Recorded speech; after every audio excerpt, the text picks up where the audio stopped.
Hi, I'm Tanya Martini, and I work with my colleague Andrew Dane to deliver the first-year psychology course here at Brock. If you're watching this video, then it's probably because you or someone in your family is considering studying psychology at Brock next year. I know that choosing a university can be difficult, especially when you're trying to navigate the stress that comes with a busy grade 12 year. As a parent with a son in the same position, I relate to those concerns that you're likely feeling about making the choice. And so I'm going to do my best in the next 15 to 20 minutes to give you a real feel for the psychology department at Brock and what you can expect if you choose to come and study here. Before I talk about that, though, I want to start by taking a moment to address a really basic question, and that is, of all the things you could study next year, why choose psychology?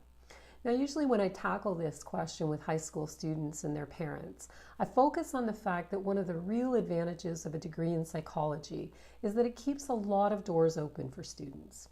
I've noticed that when I talk to people at recruitment events, that one of the primary reasons that students want to come to university is to increase their chances of securing a job that they'll find interesting and rewarding.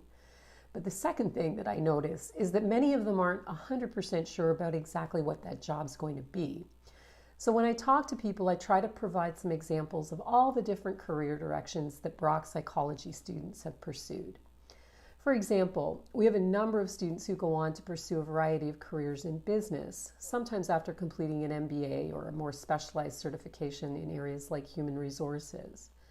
Other students are interested in forensics and the law, and they head off to law school or other specialized legal programs, or they go to work in the prison system or with the police force. A large number of our students are interested in education, and they've used their psychology degree as a springboard to careers in teaching, library science, or working as clinicians within the school system. Similarly, students who are interested in healthcare often find that a psychology degree positions them well to move into clinical or counseling work, social work, or other fields like occupational therapy. Now, you may be surprised to learn that a psychology degree is also a really good starting point for people who are interested in data analytics, an area that's increasingly in demand in today's job market, where there's such an emphasis on understanding big data. Here you can see some of our graduates who've gone on to other specialized programs and are now working in a variety of settings, from polling to insurance to universities. And finally, we have students who just follow their own path, and they do lots of other things like fundraising, event planning, corporate leadership training, and employment counseling. Okay, so if we can agree that a psychology degree is a good bet because it will open doors to a number of different career paths, then why should you choose to come to Brock for psychology? I think that there are at least 3 things that make us unique and really distinguish us from other schools that you might be considering. The first is that we have a very supportive program with a lot of flexibility built into it. The second is that we have a real commitment to building skills that are valued in the workplace. And finally, the third reason that I think Brock is an amazing place to get your psychology degree is that we've gone all in on our commitment to helping students position themselves effectively for a career after graduation. For the next few minutes then, I want to just unpack those 3 reasons a bit so that you have a better sense of what I'm talking about and why I think Brock is a great place to do a psychology degree. My first point related to the fact that we offer a welcoming and supportive program with a great deal of flexibility. I think that the supportive part is really important because if there's one concern that comes up a lot, it's that high school students, and to some extent their parents as well, are really nervous about just getting lost in a large university class where nobody knows who they are and with no one who'll be there to help them with their questions and concerns. Let me start by saying that the first-year psychology course provides a substantial amount of academic support to our students. In a typical year, the instructors and the teaching assistants would run about 100 office hours every semester. That's close to 10 hours each week over and above class time. And we do that to make sure that there are lots of opportunities to get students' questions answered. More importantly, though, a large number of our classes in psychology, even those with big enrollments like the one in first year, have a small group component that allows students to interact with one another and connect with their peers in groups of about 20 or so. Our department understands that this type of personal connection is particularly important in our large first-year class when students are still trying to learn the ropes and make new friends. For that reason, we've committed considerable resources to running the first-year course in a way that puts students in lecture for 2 hours each week, but then has them in a small group seminar for the third hour. Those seminars are run by specially trained teaching assistants, or TAs, who are some of our best and brightest senior students in third and fourth year. Believe me when I tell you that they remember exactly what it was like to feel a bit overwhelmed in their first year, and they're very committed to helping our new students make a smooth transition to university. Perhaps even more important, having our TAs running those small group seminars in first year means that there will always be someone who knows you by name and will be there to answer your questions. They'll probably notice if you seem to be struggling, and they have extensive knowledge of the resources that are available on campus, so they can point you in the right direction if you need support with academics or mental health concerns. Aside from the seminars in many of our psychology courses, though, we're fortunate in our department to have 3 full-time staff members whose main focus is supporting our students as they move through the degree program. For example, Tammy Stewart works full-time in the department as the course manager for the first-year introductory psychology course, as well as for our required second-year course in career preparation. One of the nice things about that is that our psych students come to know Tammy as they begin their journey in first year, and then she continues to be a familiar face when they move into second year. Tammy's role is an important one, because she helps our first and second year students with any special learning needs or accommodations, as well as managing extensions for those who run into unexpected trouble like illness or other extenuating circumstances. Like our TAs, Tammy's an expert on all the resources that are available at Brock, so she's able to help students find their way to the appropriate people on campus whenever specialized help is needed. In addition to Tammy, we also have 2 academic advisors in psychology, Carol and Kirsty, and their job is to help students navigate their degree as a whole. They're there to support you for the full length of your degree program. That's important because we offer a number of options for students, and we want to make sure that you make choices that'll be a good fit for you. When I say we offer a number of options, I mean that in 2 ways. First of all, there's a lot of flexibility related to the courses that we offer so that we can accommodate our students' very diverse interests. For example, if you look at our course offerings, you'll see that we have courses related to neuroscience and the way that people perceive and think about the world, as well as courses about business, organizations, and social processes more generally. You can take courses related to human development and learning, psychopathy and criminal behavior, research, data management and data analytics, and of course, health, mental health, and well-being. But the flexibility doesn't stop with the courses. At Brock, we also offer 4 different degree paths, 1 3-year program and 3 different 4-year programs, all of which are designed to help students get where they want to go. In addition, each of our 4-year degrees also has a co-op option available for people who want to secure some on-the-job experience while completing their bachelor's degree. Now, usually at this point, people start to have a bit of a deer in headlights look about them. So many options. How will I know which degree program to select? But the good news is that you don't need to choose a degree program right now. In fact, you really don't need to make a decision until the end of your second year. All of our programs are exactly the same for the first 2 years. So our 2 academic advisors are here to help psychology majors with course and degree planning, career coaching, and they're there to just generally support our students in making good decisions about degree options that will get them where they want to go and the courses that they need for their program. They can help students to navigate university regulations required for graduation, and if a student decides that they want to change their degree program partway through their time at Brock, they can help to ensure that the move happens with as little disruption as possible.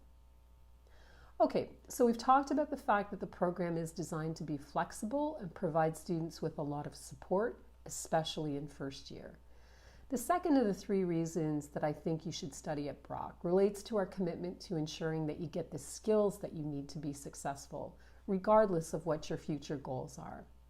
Now, some students are a bit surprised at how strongly I emphasize this issue of skills, but I think it's really important to understand that while you're completing your degree, it's not enough anymore just to learn about psychology.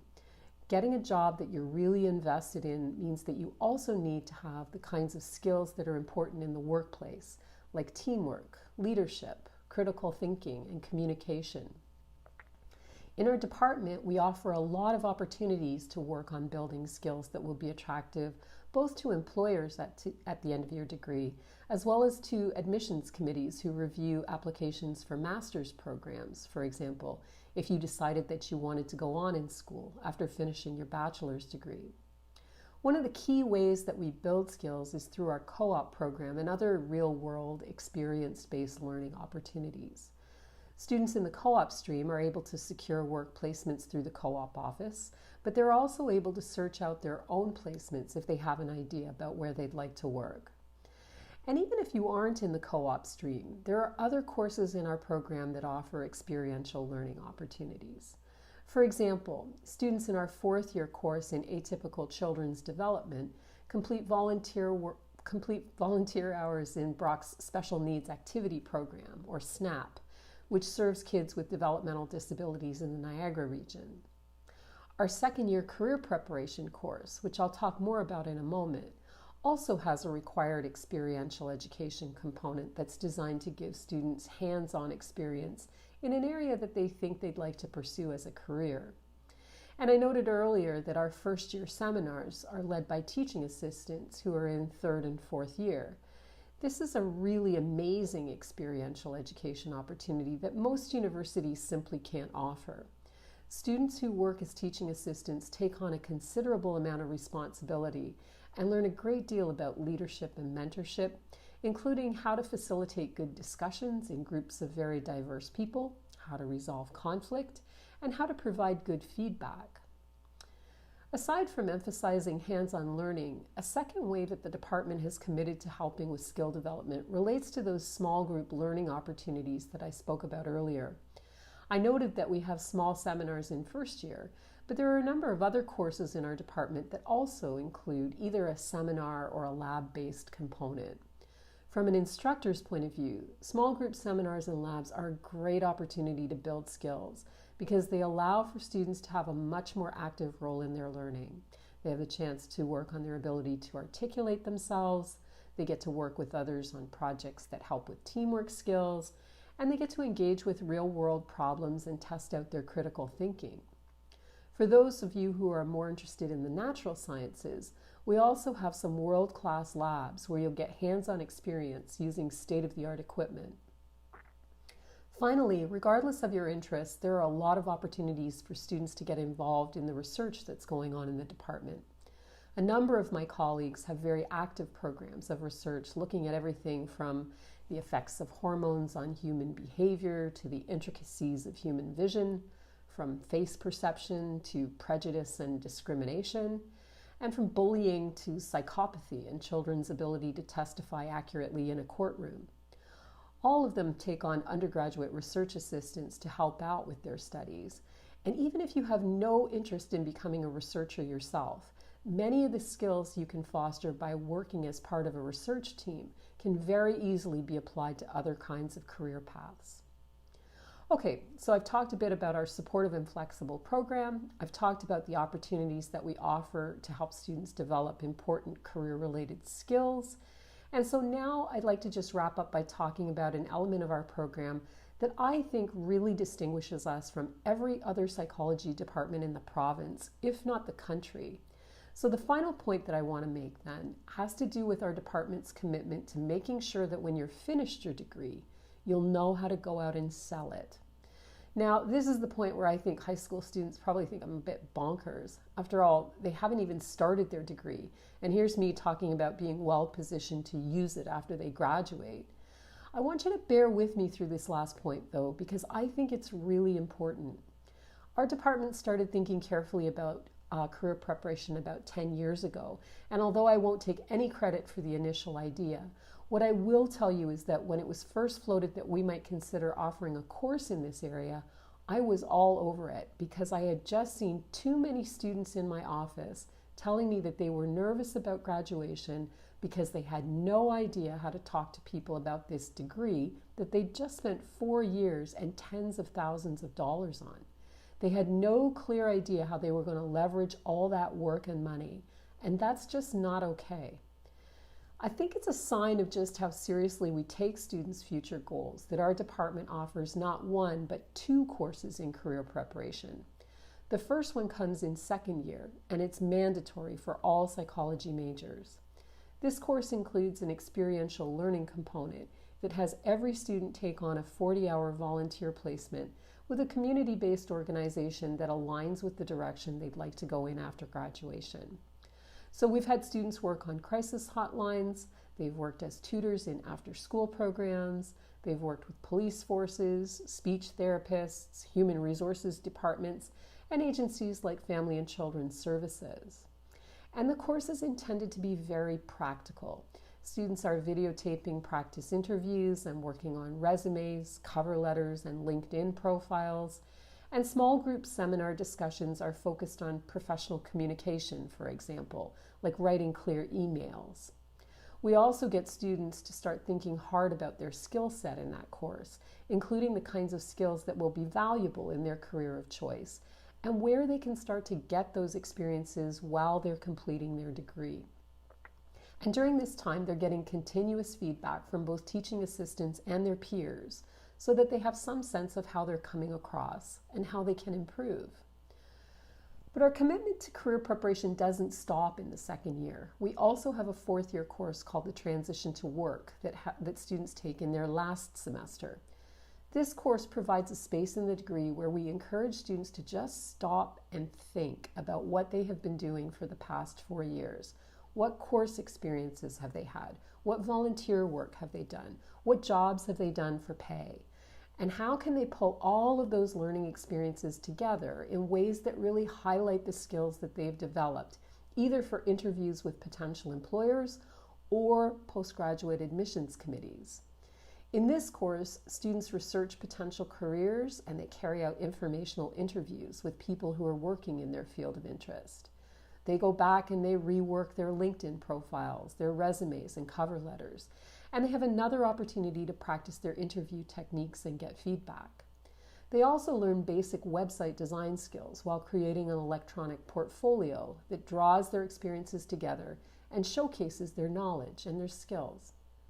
For me, the resources, both in terms of money and time, that our department has put into career preparation for our psychology majors should provide you with a good indicator of just how important your success is for us. We're totally committed not just to giving you skills and knowledge about psychology, but also to making sure that you can take what you've learned and really leverage it to get where you want to go. Of course, there are lots of other positive things I could tell you about our department, but I'm sure you don't want to watch a video that's that long. The reality is, you don't need to take my word for it when I tell you that Brock is a great place to do an undergraduate degree in psychology. We have about 24 faculty members in the department who are doing world-class research with millions of dollars in funding from outside agencies. But these people are also great teachers who are committed to making sure that they're also giving you a world-class education. It's not surprising then that for the past several years, when Maclean's magazine has ranked student satisfaction, Brock consistently comes in the top 5, and for 2021 we ranked 2nd. All this, and we're just about 90 minutes away from the GTA. I hope that this short video has provided you with some information that will be helpful as you make your decision about where to pursue your degree next fall. And I want to emphasize that we're here if you have any questions that you'd like to get answered. To be clear, there are some things we can't address in the department: residences, accommodations for disabilities, questions about co-op.